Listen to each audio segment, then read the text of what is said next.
আসসালামু আলাইকুম প্রিয় দর্শক, আশা করি ভালো আছেন। আজকে আপনাদের সঙ্গে একটি গুরুত্বপূর্ণ বিষয় নিয়ে আলোচনা করব। সেটি হচ্ছে, আমরা যারা এগ্রিকালচার সেক্টরে আছি বা কৃষি পেশার সঙ্গে জড়িত, তারা সবসময় কৃষকদেরকে একটি বিষয় বলে থাকি যে আপনাকে ১ লিটার পানিতে ২ ml বা ২ গ্রাম হারে ওষুধ স্প্রে করতে হবে।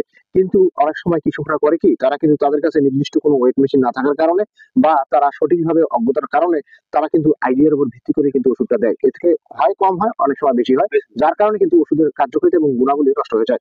আমার পাশে একজন দাদা রয়েছেন। ইনি কিন্তু খুব সুন্দরভাবে দেখেন, একদম নিখুঁতভাবে যতটুকু ওষুধের প্রয়োজন ঠিক ততটুকুই কিন্তু এই ওয়েট মেশিন দিয়ে মেপে তারপরে কিন্তু জমিতে ব্যবহার করেন। দাদার সঙ্গে একটু কথা বলবো। দাদা, আপনার নাম কি? আমার নাম তুষার রঞ্জন রায়। আচ্ছা, ভালো আছেন আপনি? জি আছি। আচ্ছা, এই ওয়েট মেশিনে কি আপনি সবসময় ব্যবহার করেন? রেগুলার যখন আমি কীটনাশক খেতে ব্যবহার করি, জি। ঠিক তখনই প্রত্যেকটি কীটনাশক এবং পাউডার ফর্ম যেগুলো, দানাদার যেগুলো, সেগুলো আমি আমার ওয়েট মেশিনে ওজন করে পরিমাণ মতো আচ্ছা, এবং প্যাকেটের নির্দেশিকা অনুসারে আমি ওজন দিয়ে ট্যাঙ্কিতে ব্যবহার করি। মেপে নেন এবং এভাবে আপনি পরিষ্কার পানির মধ্যে সেটাকে গুলিয়ে নেন।